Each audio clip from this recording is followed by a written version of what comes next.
حضرت انس بن مالک رضی اللہ تعالیٰ عنہ راوی حدیث میں بیان کرتے ہیں کہ میں نے رسول اکرم صلی اللہ علیہ وسلم کو فرماتے ہوئے سنا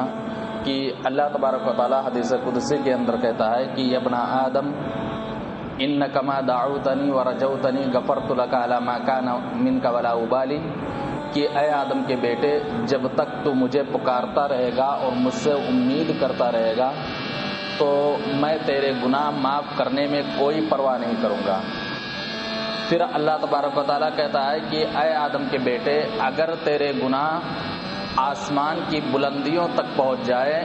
اور تو مجھ سے امید کرتے ہوئے اللہ سے معافی مانگنے کے لیے، تو میں تیرے گناہ معاف کر دوں گا۔ پھر اللہ تبارک و تعالیٰ کہتا ہے کہ اے آدم کے بیٹے، اگر تیرے گناہ پوری زمین بھر جائے اور تو اللہ سے اس حال میں ملاقات کر کہ تیرے گناہ پوری زمین بھری ہوئی ہو لیکن تو نے شرک نہ کیا ہو،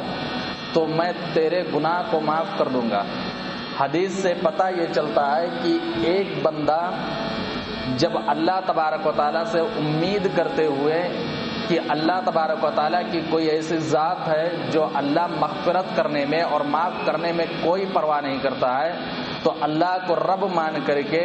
اللہ سے امید کرتے ہوئے جب رب کے سامنے اپنے گناہوں کی معافی مانگنے کے لیے آتا ہے تو اللہ کو یہ فرق نہیں پڑتا ہے کہ بندہ جو معافی مانگنے کے لیے آیا ہے وہ کتنا بڑا گناہگار ہے۔ تو ایک بندہ جب رب کو رحمان مان کر کے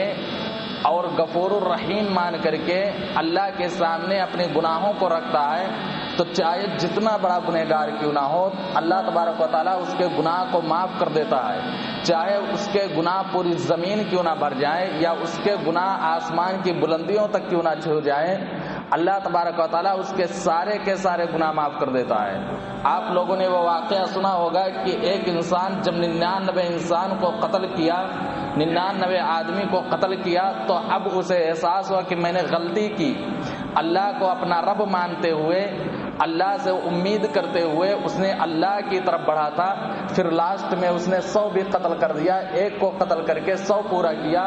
تو اللہ کے سامنے اللہ کو اپنا رب مان کر کے اللہ کی طرف بڑھا تو اللہ تبارک و تعالیٰ نے اس کو کس طریقے سے معاف کر دیا۔ تو آج تو اس کے بنسبت ہم لوگ تو کم گنہگار ہیں، پھر بھی اللہ رب العالمین سے ہم مایوس ہیں، تو ہم سے جو گناہ ہوئے، جو غلطی ہوئی، جو خطائیں سرزد ہوئی، اللہ رب العالمین سے مایوس نہ ہو کر کے بلکہ اللہ کے سامنے حاضر ہو کر کے اپنے گناہوں کی معافی مانگ لینا چاہیے، کیونکہ اللہ تبارک و تعالیٰ غفور الرحیم ہے اور گناہوں کو معاف کرنے والا ہے۔ اللہ تبارک و تعالیٰ سے دعا ہے بار الہ